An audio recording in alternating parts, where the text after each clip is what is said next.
तो महागठबंधन का घोषणा पत्र जारी कर दिया गया है। तेजस्वी यादव जो महागठबंधन के मुख्यमंत्री पद के उम्मीदवार हैं, उनकी उपस्थिति में पटना में यह घोषणा पत्र जारी कर दिया गया। तेजस्वी प्रतिज्ञा, तेजस्वी प्रण, संपूर्ण परिवर्तन का नारा देते हुए महागठबंधन ने अपना घोषणा पत्र जारी किया है। तेजस्वी यादव अपने सहयोगी दलों के नेताओं के साथ उन्होंने यह घोषणा पत्र जारी किया और इस संकल्प पत्र के ऊपर संपूर्ण बिहार का संपूर्ण परिवर्तन, तेजस्वी प्रतिज्ञा, तेजस्वी प्रण, उस पर लिखा गया है। बिहार के तेजस्वी प्रण में जेपी की संपूर्ण क्रांति के नारे की नकल यहां पर नजर आ रही है, जिससे संपूर्ण परिवर्तन का नारा उस पर दिया गया है।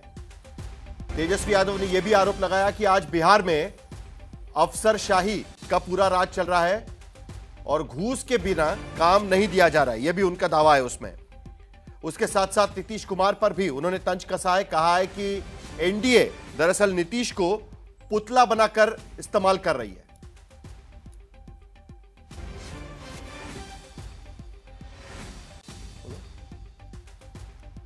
शशि भूषण हमारे संवाददाता इस वक्त घोषणा पत्र जहां पर जारी किया गया वहां से इस वक्त लाइव जुड़ रहे हैं। शशि भूषण, क्या नई घोषणा है यहां पर, क्योंकि वहां पर महागठबंधन के नेता ये कह रहे थे कि एक कमिटी बनाई गई थी और उस कमिटी से बातचीत करके, विचार विमर्श करके ये साझा घोषणा पत्र जारी कर दिया गया है, लेकिन नाम तो तेजस्वी प्रण यही इसमें दिख रहा है। कोई नई घोषणा इसमें नजर आ रही है शशि भूषण? साहिल, देखिए, हमारे हाथ में जो महागठबंधन की साझा मैनिफेस्टो है वो है, और इसको जब प्रेस कॉन्फ्रेंस हो रही थी उस वक्त हम रिव्यू भी कर रहे थे कि आखिर इसमें कौन कौन सी घोषणाएं की गई हैं। पहली जो बड़ी बात जो आप जिक्र कर रहे हैं, तेजस्वी प्रतिज्ञा, तेजस्वी प्रण, जैसा कवर फोटो पे दिख रहा है, यहाँ किसी अन्य दूसरे दल के नेता की बड़ी तस्वीर नहीं है। हालांकि छोटे छोटे में यहाँ पे दूसरे मुकेश सहनी, लालू यादव, दीपंकर भट्टाचार्य, डी राजा समेत, जिसमें खड़गे भी हैं, और राहुल गांधी की भी छोटी सी तस्वीर इसमें लगी, यहाँ देखिए छोटी सी तस्वीर लगी है, और सोनिया गांधी की भी तस्वीर है। बाकी जो स्टेट लीडरशिप है उनकी तस्वीर है। लेकिन सबसे बड़ी और प्रमुख बात आपको बता दें, वक्फ बिल जो अब कानून की शक्ल ले चुका है, उसको खारिज करने का जिक्र जो है इस मैनिफेस्टो में किया गया है, और ये अपने आप में बड़ा ऐलान है। इसके संकेत चंद दिनों पहले ही लग गए थे कि जो एजेंडा है उसको सेट करने की कोशिश की जा रही है महागठबंधन की तरफ से, और थोड़ी देर पहले हम इसको पढ़ रहे थे। तो इसमें देखिए, इसमें ये सहयोगी नदीम से कहेंगे दिखाएं यहाँ पे, ये सांप्रदायिक सौहार्द को लेकर के जो पूरा ये पेज है, इसमें लिखा गया है साफ तौर पे कि जो वक्फ संपत्तियों के प्रावधान को पारदर्शी बनाते हुए समुदाय के अधिक कल्याणकारी उपयोगी बनाया जाएगा। यानी इसको लेकर संकेत दिए गए हैं, सीधे विरोध की बात नहीं है, लेकिन उसको कैसे ट्रांसपेरेंट वे में लागू किया जाए, यानी जो आपत्तियां विपक्षी दलों की रही है, उन आपत्तियों को यहाँ साझा घोषणा पत्र में उसकी चर्चा है और उसको लेकर के घोषणाएं की गई हैं। एक पूरी कमेटी बनाई गई थी साहिल इस मैनिफेस्टो के गठन को लेकर के, जिसमें बजाप्ता अलग अलग नेता थे। जरा आप माइक पास में पकड़िए और एक बार फिर मैं सवाल दोहराता हूं। वक्फ बिल को लेकर जो मुद्दा आप यहां पर रखने की कोशिश कर रहे हैं, क्या इसमें यह लिखा गया है कि हम वक्फ बिल को खारिज करेंगे, या फिर उसे पारदर्शी तरीके से लागू करने की बात जो वहां पर लिखी गई है, तो वो जरा एग्जैक्टली क्या लिखा हुआ है वो जरा पढ़कर बताइए, क्योंकि ये केंद्रीय कानून है, लेकिन राज्य सरकार इसमें क्या कर सकता है उसकी कोई डिटेल वहां पर लिखी गई है। जरा माइक को पास में रखिए और आपकी आवाज जरा क्लियर आएगी उसमें, जरा एक बार वो स्पेसिफिकली पढ़ के बताइएगा।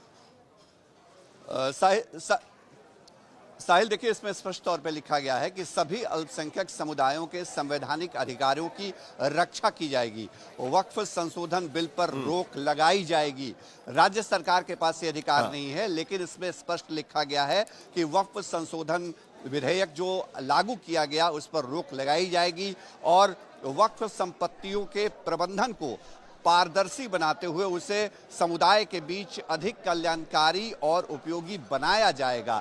यानी ये एक कह सकते हैं कि एक बदलाव तो करेंगे, लेकिन जो मौजूदा कानून है जो केंद्र सरकार की तरफ से लागू किया गया था, उस पर रोक लगाने की घोषणा जो है वो साझा घोषणा पत्र में कर दी गई है महागठबंधन की तरफ से।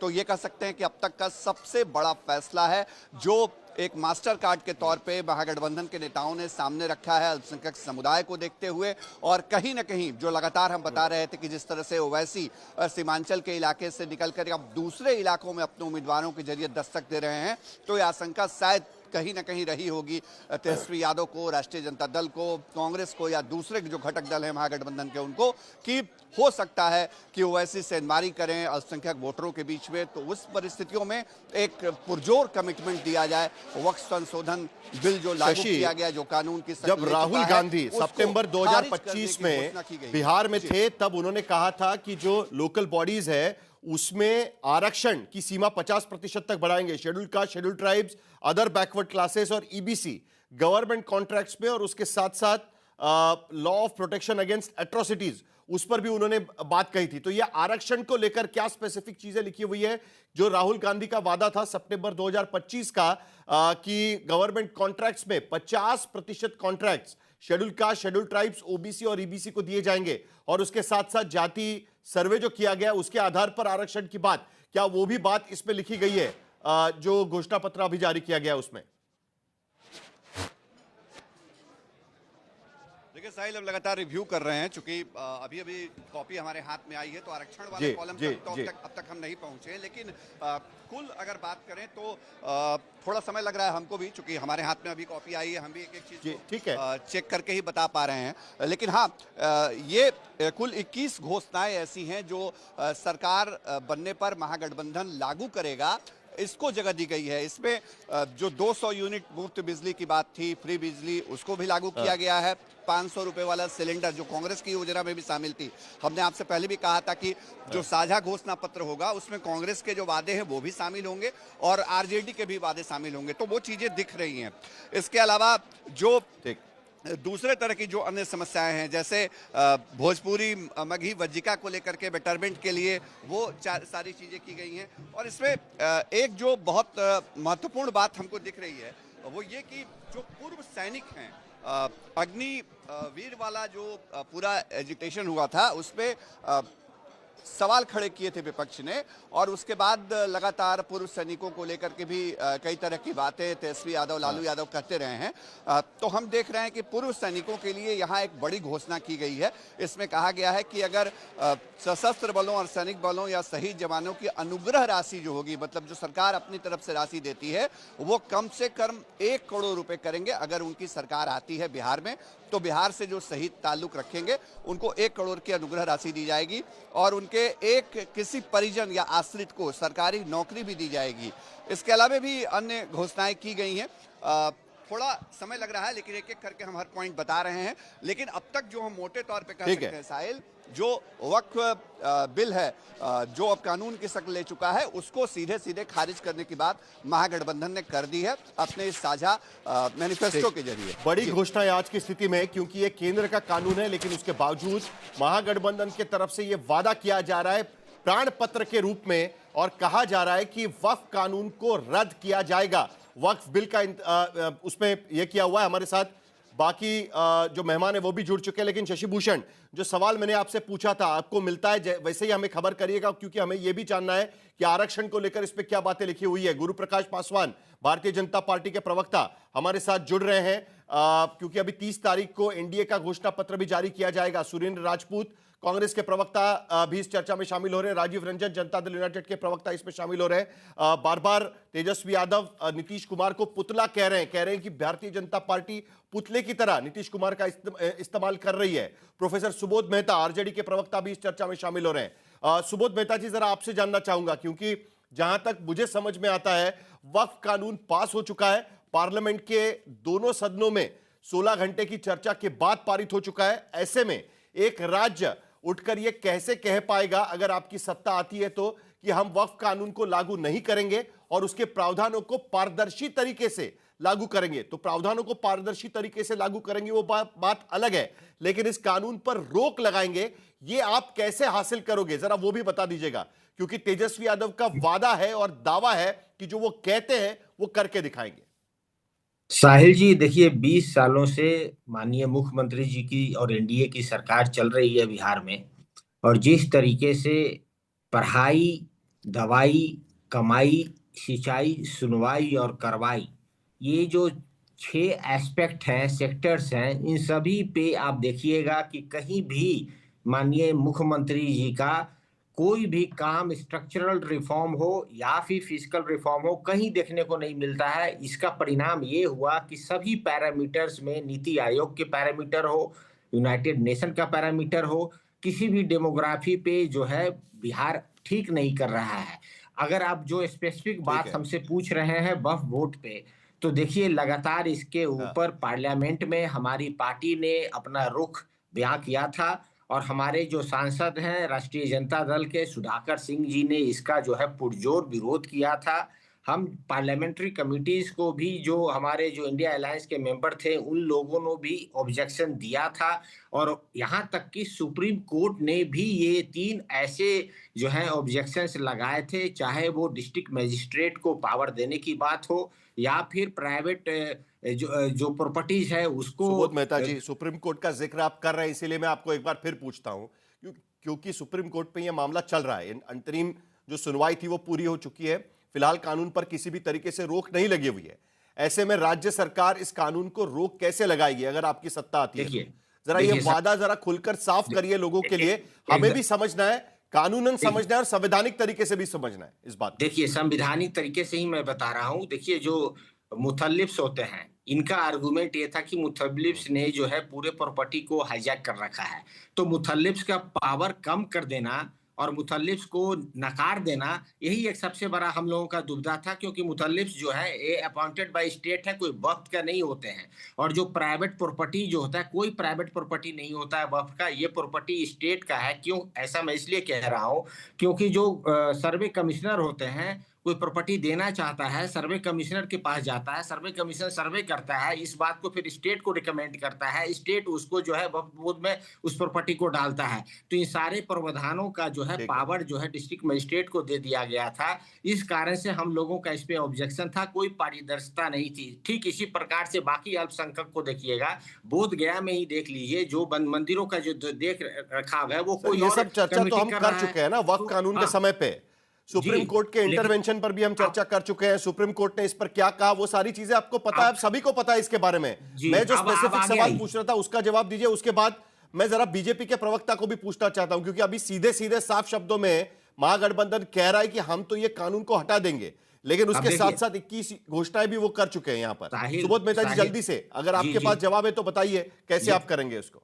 साहिल देखिए, जमहूरियत में जनता भगवान होती है, जनता जो चाहेगी वही होता है। चाहे इससे पहले भी ऐसे अनेकों कानून हैं जो सुप्रीम कोर्ट से जो है फिर से जाकर, जो इनपुट और आउटपुट थ्योरी है कि एक समाज है, समाज में कुछ इस तरह का डिमांड है तो एक प्रोसेस में, गवर्नमेंट के प्रोसेस गुरु प्रकाश पासवान, मुझे लगता नहीं है कि फिलहाल इनके पास जवाब है कि वो कैसे लागू करेंगे, उसका जवाब फिलहाल इनके पास है ऐसा मुझे लगता नहीं है। लेकिन एक खबर भी इस वक्त बड़ी आ रही है इस वक्त कि महागठबंधन के घोषणा पत्र पर केशव प्रसाद मौर्य ने लिखा है, सोशल मीडिया पर लिखा है, खोखला पिटारा लुटेरा परिवार। यही आरोप एक बार फिर, खोखला पिटारा, ये बात तो महागठबंधन के घोषणा पत्र को लेकर वो कह रहे हैं, लेकिन क्या बिहार की तिजोरी में इतना दम है आज की स्थिति में कि 21 घोषणाएं महागठबंधन की तरफ से और उसके साथ साथ आपकी भी घोषणाएं एनडीए की तरफ से, जो मैं देख रहा था यहां पर एक तरीके से घोषणा पत्र ये आपका गुरु प्रकाश पासवान, कैसे पूरा करेंगे ये सवाल का जवाब अब तक कोई नहीं दे पा रहा है। लेकिन खोखला पिटारा कैसे हो गया और उसके साथ साथ वक्फ कानून को लेकर जो घोषणा की गई है उस पर भी आपकी प्रतिक्रिया। नहीं देखिए साहिल जी, पिछले आधे घंटे से हम लोग सुन रहे थे और बड़ा दुख होता है, ये प्रण पत्र नहीं है, ये बिहार का प्राण लेने वाला पत्र है। मैं पुनः बोलना चाहता हूं, ये कोई प्रण पत्र नहीं है, ये बिहार का प्राण लेने वाला पत्र है जो तेजस्वी यादव के द्वारा निकाला गया है। और आत्ममुग्धता नार्सिसिज्म की सीमा होती है। मतलब आप इतने आत्ममुग्ध हो गए हैं कि अपने घोषणा पत्र का नाम भी अपने नाम से ही रख दिया। मतलब विचित्र बात है, मुझे समझ में नहीं आता है। हमने सुना, आपके साथ ही लाइव बैठे हुए थे, सुन रहे थे आधे घंटे से, एक न्यू आइडिया की बात नहीं है, एक गवर्नेंस रिफॉर्म की बात नहीं है, एक स्ट्रक्चरल रिफॉर्म की बात नहीं है, कोई नवाचार नहीं है, कोई इनोवेशन नहीं है। खैर छोड़िए, इनसे और कुछ उम्मीद भी नहीं कर सकते हैं। अभी मैं सुन रहा था, राष्ट्रीय जनता दल के प्रवक्ता वक्फ पे बड़ा बड़ा भाषण दे रहे थे। आदरणीय लालू प्रसाद यादव जी का 2010 का बयान है, ये देखिए 2010 में, मैं भेज दूंगा आपको। लालू जी कह रहे हैं कि वक्फ के नाम पे पटना के डाक बंगला चौराहा पे जमीन कब्जा किया जा रहा है। लालू जी को तेजस्वी जी ने पोस्टर से पहले ही बाहर निकाल दिया था, घोषणा पत्र से भी बाहर निकाल दिया। अब बेचारे लालू जी के जो विचार है, कम से कम उसको तो सुनो आप। लालू जी ने 2010 में सदन के पटल पे कहा है, ऑन रिकॉर्ड कहा है कि वक्फ के नाम पे जमीन को कब्जा करने का काम किया जा रहा है। 90% प्रॉपर्टी जो है लिटिगेशन में है। क्या कर्नाटक, क्या दिल्ली, क्या बंगाल, क्या बिहार, और वहीं जा रहे हैं वापस। मतलब विचित्र बात है, अपने बाप को भूल गए आप, उनके आइडियाज को भूल गए आप, उनके भाषण को भूल गए आप। तीसरी और बहुत इंपॉर्टेंट बात है जो मैं आपको बोलना चाहता हूं, कहीं भी उन्होंने अपने भाषण के 90% समय में नीतीश जी ने ये नहीं किया, नीतीश जी का ये है, तानाशाही चल रही है। अरे बात तो करो कोई, अपने पार्टी को देखो, 13वीं बार एक ही व्यक्ति, आपका पिता राष्ट्रीय अध्यक्ष बनता है। तानाशाही इसको कहते हैं, डिक्टेटरशिप इसको कहते हैं कि कोई और दूसरा व्यक्ति अध्यक्ष नहीं बनेगा, हम ही अध्यक्ष बनेंगे। हमारा बेटा उप मुख्यमंत्री बनेगा, हमारी पत्नी नेता विधान परिषद बनेगी, हमारी बेटी लोकसभा में जाएंगी, हमारी बेटी राज्यसभा में जाएंगी। ये होता है क्या आपका सामाजिक न्याय? आपने जननायक कर्पूरी ठाकुर जी से जननायक की उपाधि छीनने की कोशिश की। और साहिल जी, अभी आपने ही बताया कि संपूर्ण क्रांति मतलब विचित्र है, दोहरे मापदंडों की पराकाष्ठा है। संपूर्ण क्रांति जो कांग्रेस पार्टी के विरोध में शुरू हुई थी, कांग्रेस पार्टी के गोद में राजनीति कर रहे हैं। मुझे लगता है कि इससे ज्यादा विचित्र, इससे ज्यादा हास्यास्पद कुछ हो ही नहीं सकता है। लेकिन बिहार के लोग, साहिल जी मैं आपको बताना चाहता हूं, आपने कहा ना कि खोखला कैसे है, पिटारा कैसे है, 2,60,00,000 घरों में नौकरी देंगे, 12 लाख करोड़ का आंकड़ा है, बिहार का बजट 3.25 लाख करोड़ का है, 4 गुना बजट कैसे बढ़ाएंगे? ना तो रोड मैप पे कोई बात, ना आइडिया पे कोई बात, ना विजन की कोई बात। विजन नहीं, डिविजन करने वाले हैं ये लोग। समाज में डिवीजन करेंगे, क्षेत्र में डिवीजन करेंगे, और इस प्रकार अपने राजनीतिक रोटी को सुरेंद्र सेकने का राजपूत, काम करेंगे। डिवीजन का हो गया है। मुझे प्रधानमंत्री डिवीजन का घोषणा पत्र, और खास करके आप खत्म करिए, गुरु प्रकाश जी खत्म करिए, उसके बाद सुरेंद्र राजपूत के पास चलूंगा। चलिए।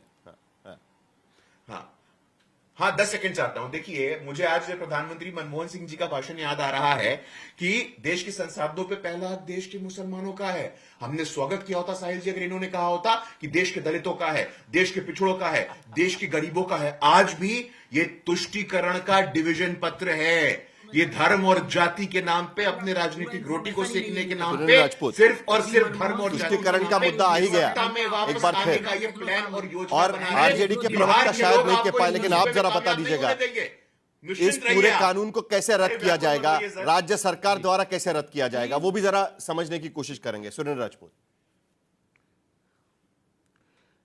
मैं दोनों तीनों चीजों का जवाब देता हूं। गुरु भाई को तो मैं एक जवाब पहले से देता हूं कि गुरु भाई तो ऑफिशियली घोषणा कर चुके हैं कि भारतीय जनता पार्टी और गठबंधन चुनाव हार रहा है। गुरु भाई भी बैठे और हम लोगों के बड़े भाई राजीव रंजन जी भी बैठे कि अगर चुनाव जीत रहे होते ये लोग, गठबंधन के लोग, तो ये यहां पर ना बैठे होते, ये लोग बैठे होते अपने चुनाव क्षेत्र में। खैर, 3-4 चीजें गुरु भाई ने कहा कि इसमें नवाचार क्यों छेड़ रहे हैं बार बार? तो भाई होता है, कभी कभी टिकट मिलता है, नहीं मिलता है। सरकारी नौकरी देने के लिए एक मिनट सर, सरकारी नौकरी देने के लिए अधिनियम लाएंगे 20 दिन में, नई चीज नहीं है तो क्या है? जीविका दीदी को, संविदा कर्मियों को स्थायी करेंगे, नई चीज नहीं है तो क्या है? 5 नए एक्सप्रेसवे बनाए जाएंगे, नई चीज नहीं तो क्या है? दिव्यांगों को 3,000 रुपया पेंशन देंगे, ओपीएस की घोषणा कर दी है, ये नई चीज नहीं तो क्या है? माई बहन योजना को 2,500 रुपए की आर्थिक सहायता दी जाएगी, हर यूनिट, हर परिवार को 200 यूनिट बिजली मुफ्त दी जाएगी।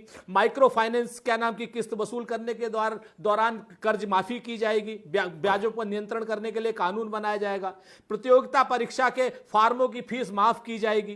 प्रत्येक अनुमंडल में महिला कॉलेज की स्थापना की जाएगी। शिक्षकों और स्वास्थ्य कर्मियों सहित सेवाओं के कर्मियों के गृह जिले के 70 किलोमीटर के दायरे में स्थानांतरण और पदस्थापन की नीति बनाई जाएगी। ये सारी चीजें नई नहीं तो क्या है? लेकिन आप लोगों को क्या है गुरु भाई, कि आप लोगों को तो अगर ये हम कह दें कि गुरु भाई आप बहुत अच्छे इंसान हैं, तो आप अपने अंदर भी 50 कमियां निकालने लगेंगे। कारण क्या है कि आप लोग जुमलेबाजी में रहते हैं। आप लोगों ने कभी काम तो किया नहीं। एक चीज साफ जान लीजिए, हम आपको भी बता दें और राजीव रंजन जी को भी बता दें, कान खोल करके सुन लीजिए कि बिहार को बिहारी चलाएगा, बिहार को कोई दिल्ली का एजेंट नहीं चलाएगा, बिहार को कोई गुजरात का एजेंट नहीं चलाएगा। नीतीश कुमार जी बिहारी थे, लेकिन उनसे आप लोगों ने सत्ता छीन ली और भारतीय जनता पार्टी के दिल्ली के एजेंट और गुजरात के एजेंट जो बिहार को चलाने की अपने अधिकारियों के जरिए कोशिश कर रहे हैं, वो अब बिल्कुल नहीं चलेगा। बिहार को बिहारी चलाएगा। घोषणा पत्र के दिन भी राजीव रंजन जी कहा कि अरे इतना बड़ा वो कर दिया तेजस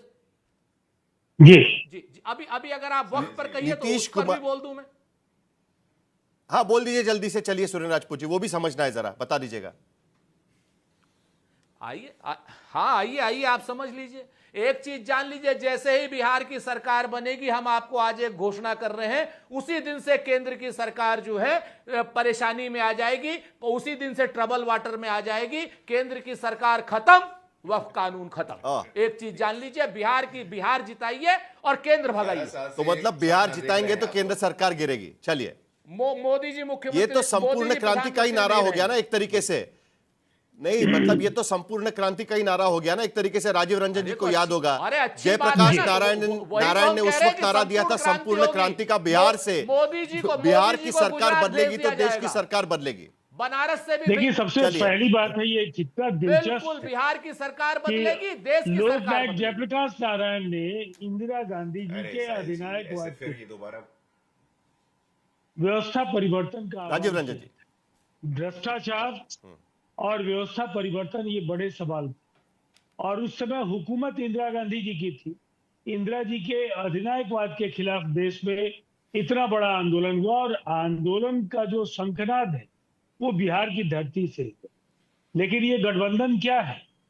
आज लोकनायक जयप्रकाश नारायण के नारे को भी आप चुरा रहे हैं, और जो एक विरोधाभासी गठबंधन, कांग्रेस जिसके खिलाफ अस्तित्व में लालू प्रसाद या हमारे नेता या रामविलास पासवान, देश के अनेक नेता है, लालू प्रसाद जी लोकनायक जयप्रकाश नारायण के चहेते नेता थे, लेकिन जिस तरह से भ्रष्टाचार में आकंठ डूबा हुआ ये परिवार, सजा याफ्ता लालू प्रसाद राष्ट्रीय अध्यक्ष पार्टी के, और ये सच है कि परिवारवाद, वंशवाद, भ्रष्टाचार, बेईमानी, इन तमाम सवालों पर आपके आखिरी सेगमेंट का ये वक्त है।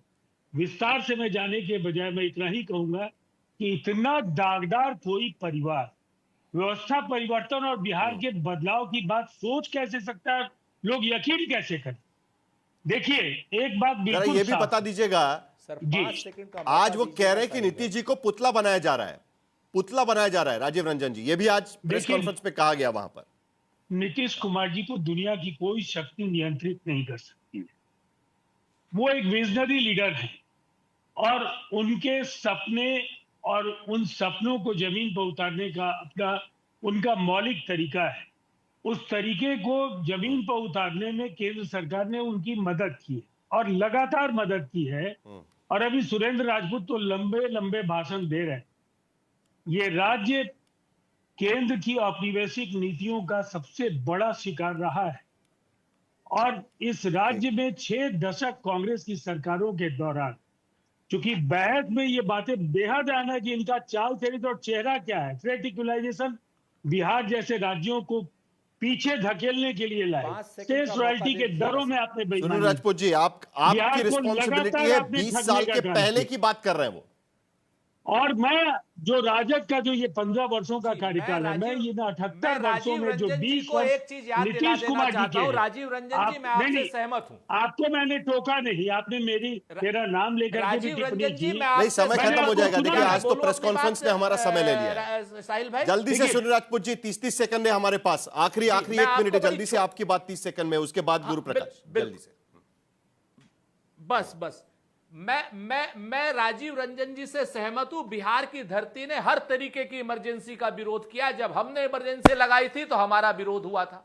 आज भारतीय जनता पार्टी ने, नरेंद्र मोदी ने वो तानाशाही अपनाई है, तो अब तानाशाही का विरोध हो रहा है। और बिहार का सबसे बड़े लुटेरे एक टाइम के सबसे अच्छे समाजवादी नीतीश कुमार थे, जो 4 लाख करोड़ की भ्रष्टाचार की लूट करके एक लुटेरे मुख्यमंत्री के रूप में स्थापित हो रहे हैं। और बिहार में जो शराब माफिया, जल्दी से राजीव रंजन जी, लेने की जरूरत वो नहीं, नीतीश कुमार जी। और भ्रष्टाचारी, अब इससे बड़ा सर्टिफिकेट की जरूरत भ्रष्टाचारी नहीं कौन नीतीश है? कुमार लालू जी को कहते हैं देश 4 की लाख राजनीति करोड़ में रुपए की 50 लूट वर्षों की है। तक रहने के बाद 4 लाख करोड़ के लुटेरे हैं लगातार राजीव 20 रंजन वर्षों जी, तक सत्ता आपके मुख्यमंत्री की अगुवाई करने के बाद भी 4 लाख नीतीश कुमार करोड़ जी के दामन पर कभी दाग नहीं लगे। जल्दी से और आखिर में आपके गुरु प्रकाश जी, राष्ट्रीय अध्यक्ष और सोनिया गुरु प्रकाश गांधी, पासवान, जरा शांत करिए दोनों को।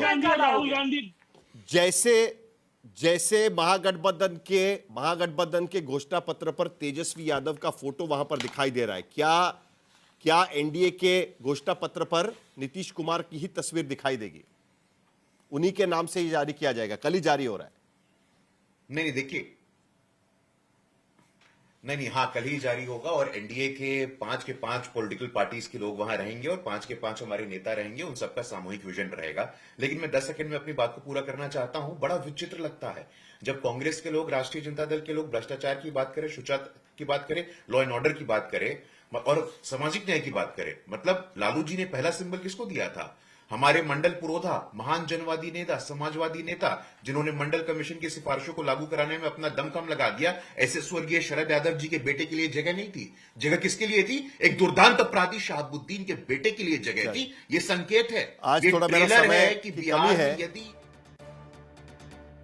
कल जब एनडीए का घोषणा पत्र जारी होगा तब एक बार फिर हमारी बहस होगी कि दोनों घोषणा पत्रों में क्या लिखा हुआ है।